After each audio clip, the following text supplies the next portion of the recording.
So now we come to the deciding round, story. Which one presented us with a better told tale?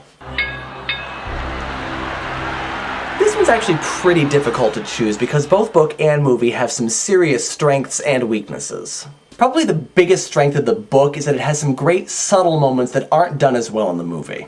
Specifically the scene where Ben talks about how much he loves Annabelle despite the fact that she hates him. This is a great illustration of the sibling relationship and a great pivot point for Annabelle's character, and you also really feel the pain of this little 6-year-old boy who just wants his big sister to like him.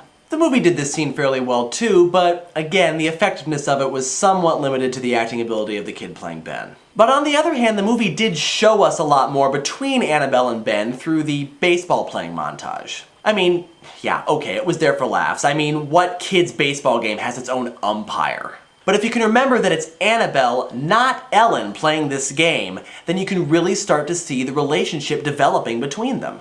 But another really good scene in the book is the parent-teacher conference scene. This is really the turning point for Annabelle's character. It's where she truly sees herself for the first time and sees how incredibly apathetic she's become. And it's where she vows to make an effort and do better, and she actually does when she switches back. But the movie just kind of glosses over this scene. It moves way too quickly and there are a few too many jokes in there for us to really take it seriously. It's like the movie makers didn't really understand the importance of this scene. They didn't do near enough to make it stand out in the story. Also, the switch back in the book is a really emotional moment with Annabelle finally breaking down and admitting that her mother was right. The movie ending was a little different. Okay, Matt. I know you want me to say, so here it is.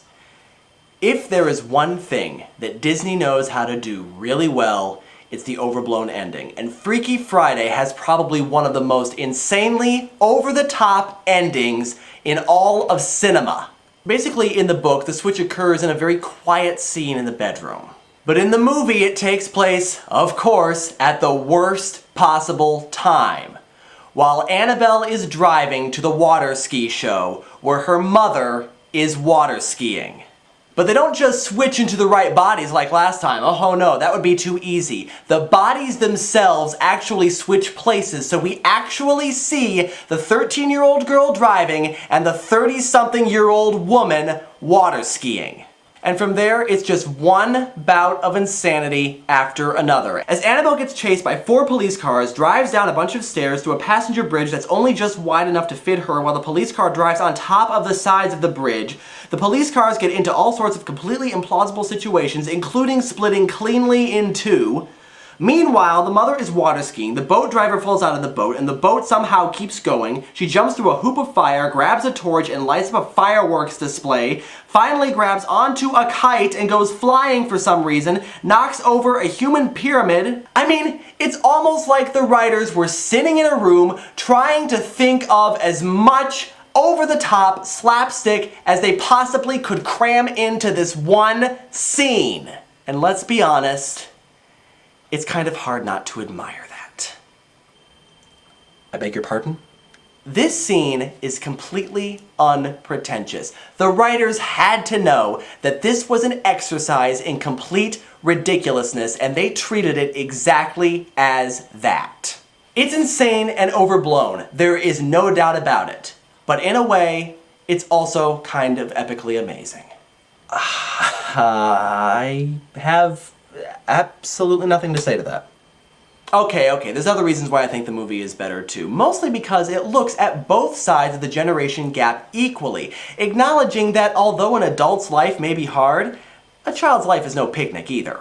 Also, the message is a little bit more meaningful in the movie. The book put a lot of emphasis on Annabelle's appearance, focusing on how dorky she looked at the beginning and how beautiful she looked at the end. The movie did this too, but not quite to the same extent. More important in this movie was Annabelle as a person, not just her appearance, which made it a much more meaningful and lasting message. So, ultimately, while I like the book's story, I have to admit that the movie one is told a little bit better. I mean, yeah, it's hokey, but then again, it is Disney. And it does get silly at times, but you have to consider the subject matter. I mean, this story was practically written to be a screwball comedy, and that's exactly what this movie is. Overall, I think that Mary Rodgers not only adapted her story very well to film, but she actually improved it from the book.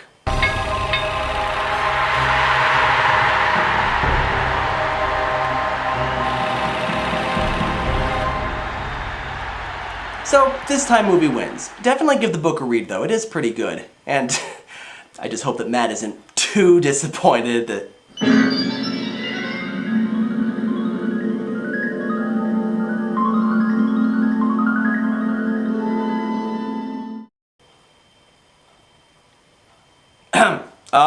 Yes. I've changed my mind. The book is definitely superior to the movie, and will always be superior to the movie. Yes, Hey! book wins. Hey, did you Books switch are places with me? amazing. Movies Come just on, that is not suck. cool. Dude, just dude, seriously, yes. switch. What are you Matt, so upset knock about? it off. Matt, stop it. Stop it. I'm Switch us giving back you the right win. now. So Right, yes, Matt, I'm no, going to go Matt, now oh, and run you away. are so dead. Goodbye.